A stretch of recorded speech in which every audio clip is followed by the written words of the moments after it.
Have you ever noticed that some people seem to find something positive even, during difficult times? And when that's happened, have you ever wondered, like, are they just naturally happier?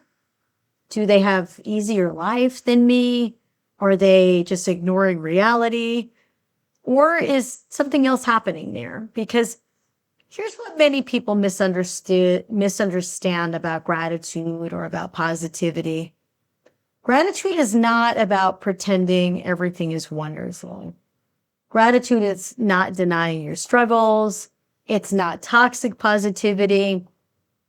And gratitude is not forcing yourself to be happy when you're hurting. It's none of the above. In fact, modern neuroscience is showing us that gratitude may be one of the most powerful tools available for changing the way the brain processes reality. So today on the Holistic Therapy Revolution, we're talking about the science of gratitude, what happens in your brain when you practice it, why gratitude can help repattern old mental habits, and how to use gratitude in a way that maximizes results. So welcome back to the Holistic Therapy Revolution. I'm Beth Miller. I'm a holistic therapist for over 25 years, and I'm the creator of the Advanced Holistic Counseling and Coaching Model.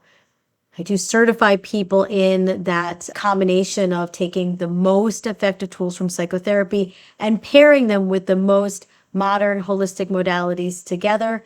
The link is below if you're interested in that. So today we're exploring one of the simplest yet most profound, what I call mental layer tools that are available. And this is a tool that costs nothing. It's a tool that can be practiced anywhere. It has zero side effects or downsides. It takes only a few minutes, and it has been shown empirically to improve mood, optimism, well-being, and even physical health. And that tool is gratitude. Now, let's be clear. Gratitude is more than a feeling. Most people think of gratitude as an emotion, but gratitude is really a mental focus. It is the intentional practice of directing your attention towards what is working, what is meaningful, and what is already present in your life. And that matters because your brain is constantly deciding what to focus on. So let's keep in mind a couple of things. Your brain is a filter. Every second, your brain is receiving an enormous amount of information from your environment, far more information than you could ever consciously practice or process. And your brain must constantly filter reality. I go into that in great depth when I talk about brain patterning and neuroscience in a separate video. Your brain has to constantly filter reality. It decides what to notice, what to ignore, what to remember, what to prioritize. And here's the fascinating part about that. Your brain tends to focus on whatever it has already been trained to focus on. If you spent years focusing on danger, your brain becomes excellent at finding danger. If you've spent years focusing on lack, your brain becomes excellent at finding what is missing. If you've spent years focusing on problems, your brain becomes excellent at finding problems. The brain becomes what it repeatedly practices. That's huge. The brain becomes what it repeatedly practices. Now, why does the brain seem to have a negativity bias? Now, this is not because you're broken. It is because your brain evolved for survival. Thousands of years ago, noticing danger was essential. People who paid attention to threats were more likely to survive, right? If you come out of your cave and you see a bear to the left, that's meant to make an imprint on the brain to say, when I come out of my cave, I always have to look left. There might be a bear there. Look out for the bear. Don't want to get the bear. Don't want the bear to get me. And so that becomes an imprint that creates what we call a negativity bias. It's focusing on survival. The person's not coming out to the cave and saying, I can't wait to see what fun elements are happening out here. Instead, it's saying, where's that bear? Where's that threat? Where's that problem? So the brain is becoming organized and patterned around survival, sometimes focusing heavily on danger. As a result, modern brains are naturally wired to pay more attention to problems, to risks, to mistakes, to criticism, to uncertainty, to potential danger. And this is called a negativity bias. Your brain is constantly scanning for what could go wrong. And unfortunately, this means that many people become trapped in mental habits that focus almost exclusively on lack and problems. Now, here comes gratitude. Gratitude has the ability to interrupt this automatic process. Gratitude forces the brain to actively search for what's working, what's beautiful, what's supportive, what's meaningful, what you have, what is available right now. And when you repeatedly do this, you begin strengthening the neural pathways of gratitude, of noticing the positive. And this is neuroplasticity in action. The brain literally starts becoming more skilled at noticing positive experiences. Ta-da! Let's talk about the neuroscience of gratitude. Research has found that practicing gratitude can increase activity associated with dopamine and serotonin. These neurotransmitters play a huge role in your mood, your motivation, your pleasure, and your emotional well-being. In simple terms, when you practice gratitude regularly, you are helping your brain to activate pathways associated with feeling good. And the more often those pathways are used, the stronger they become, the more serotonin, the more dopamine. It's just like exercising a muscle. But wait, there's more. Gratitude does more than just change your mood. Gratitude is doing more than repatterning your brain. One of the most fascinating studies on gratitude asked participants to keep a weekly gratitude list. Other groups focused on complaints, frustrations, and neutral events. After several weeks, the gratitude group reported greater optimism, improved well-being, and more positive feelings. But something unexpected happened also.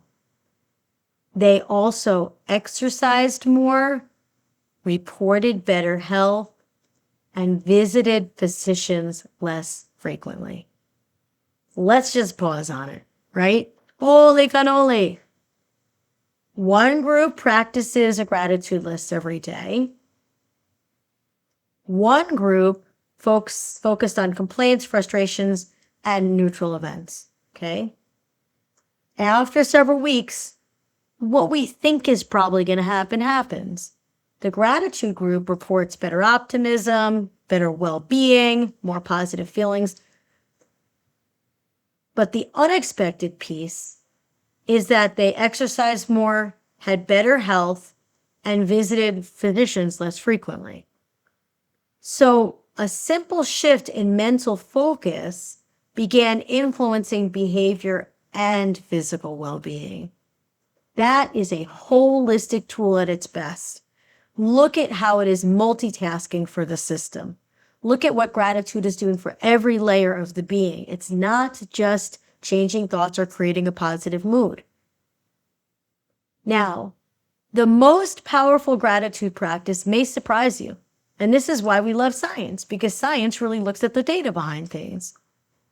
Researchers found one of the most effective gratitude exercises involved this. Wait for it. Writing a letter to someone who had never been properly thanked in your life. When more participants were asked to write a letter, it could even be a really tiny short one, to someone that had not been properly thanked, they experienced significant increases in happiness after expressing this genuine appreciation. Why? Because the gratitude not only made them feel well, it also created human connection, and that amplified the impact. As a matter of fact, After these people wrote this one letter of gratitude, they experienced an improved level of mood and positivity for a month from such a tiny act, right? Now, here's the thing, because people can become very defensive about gratitude. Gratitude does not invalidate pain. Sometimes people feel like, well, Beth, how am I supposed to feel grateful? I've got this bum leg, or a bad thing happened to my kid, or, my house is in shambles right now. Gratitude is not invalidating that. It's not saying those things are not true. Some people hear discussions about gratitude and they immediately feel resistant. If that's you, that's okay. Just hear me out and see if you may want to soften that and why. It makes sense. If you're grieving, if you're heartbroken, if you're overwhelmed, if you're struggling financially, being told to just be grateful can feel dismissive, minimizing. This doesn't feel validating. This surely doesn't feel helpful. This is not what I'm talking about. You can be grateful and be grieving at the same time. You can be grateful and be anxious at the same time. You could be grateful and still be struggling. You could be grateful and have a bum leg. You could be grateful and have a chronic illness. You can be grateful and your house burned down. You can feel grateful at the same time as the problems exist, because both can exist at the same time. Gratitude is not denying the reality. It's doing something different. It's looking for ways to feel better and to strengthen being able to feel better. Let's talk a little bit about what I'm going to call the happiness trap. Many people unknowingly live by a formula that sounds like this. I'll be happy when, ... Well, I'll be happy when I find that relationship. I'll be happy when I make more money. I'll be happy when I lose weight. I'll feel better when my son gets into college. I'll feel better when this finally works out. I'll feel less anxious and I'll be good when ... happens. The problem is that happiness is getting postponed. The can is getting kicked down the road. You're delaying the happiness that you could have right now. Gratitude invites a different question. What is already worthy of my appreciation right now? What already exists that is something I can feel appreciative of right now? Now, here's a very simple gratitude exercise. Easy, easy, easy, easy. Pause and think of 5 things that you're grateful for. Not just what they are, but why. For example, I'm grateful for my morning coffee because it brings me comfort and enjoyment to my day. I'm grateful for my friend because she makes me laugh when I feel heavy. I'm grateful for my body because despite its challenges, it carries me through life. I'm grateful for my car because it gets me from one place to another. I'm grateful for my eyes because I can see what I'm reading right now. Notice how different that feels from just simply listing things. When we say what we're grateful for, but the why, it creates a more visceral context. It makes us feel emotionally engaged in why we feel grateful for it. It helps to strengthen those neural pathways. Now, here's a couple of do's and don'ts. Here's how to make gratitude actually really work for you to make the science of this extraordinary but simple tool really make a big impact for you. 1, don't use gratitude to avoid emotions. It's okay. Feel your sadness, feel your frustration, feel your grief, acknowledge it. Then use gratitude to help yourself. Use gratitude to help reconnect to possibility, right? I'm so sad that my cat died. I feel so alone without my best friend, this cat that I've had for so long. Feel the sadness. And then at some point, find things to be grateful for. And it can be about the cat or not about the cat. I'm really glad, I feel so grateful we had the time that we had together. Or I'm so grateful that she passed at home while I was here. Or I'm grateful that she was not in pain, or feel grateful about other things. I'm so grateful for this cup of coffee because it brings such comfort to my day, even though the cat died. They can be 2 separate things. We don't have to bring gratitude to the thing we're in pain about.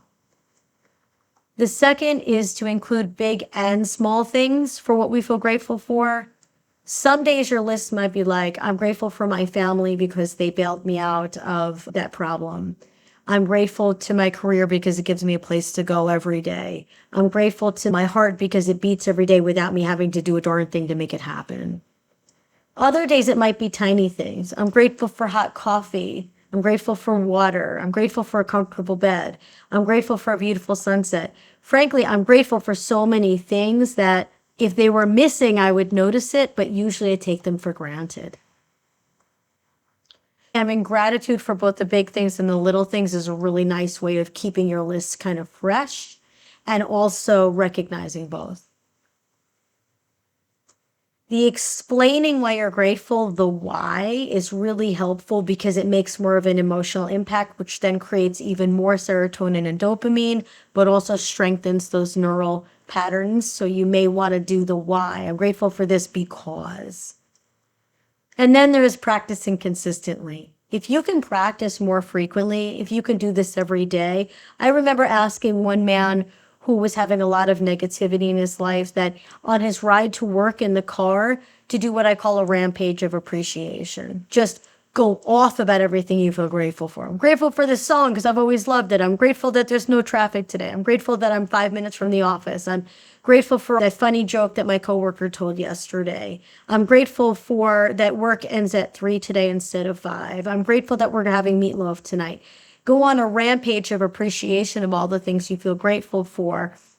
For example, in the car, when you get into a ritual or a habit of it, it starts to become more consistent. So find ways to become more ritualized or habituated about it. It's a way of making sure you get to it. So within the advanced holistic counseling and coaching model, gratitude is just one of the mental layer tools that we use to repattern the brain, because the brain filters reality and we need to work with the neuroscience of our bodies, not just choose more positive thoughts, but to do so strategically so that we're getting the most bang for the buck that we put in of trying to make change. The goal is not to pretend to make life perfect. The goal is to actually train your mind to notice more positive things in reality, not just the problems and not just the lack, but to notice the positive things that are occurring. And there are always positive things that are occurring. But we're also wanting to notice the support, the opportunities, the beauty, the connection, the abundance, the simplest things, the glass of water, the turning lights on so easily, the fact that you have a mattress. These are all things we can feel grateful about, which very much impacts our mood, but also our neural programming and our behaviors. So if you've been feeling, overwhelmed, discouraged, anxious, or trapped in negative thinking patterns, it's okay. I encourage you to experiment with gratitude for the next week, but allow yourself to have those other feelings at the same time. It's fine. And use this not because it's magically going to solve every problem you have, but because it may bring changing the lens through which you view your life. And sometimes changing that lens really changes everything. Also, we want to strengthen the brain's ability to be able to notice positive things, because then it will do it in an automated way and you don't have to work so hard on it anymore. So I'd like to thank you. My gratitude is towards you for being here at the Holistic Therapy Revolution. And until next time, what you repeatedly focus on becomes stronger. Choose wisely where you place your attention. And I am grateful for all of you.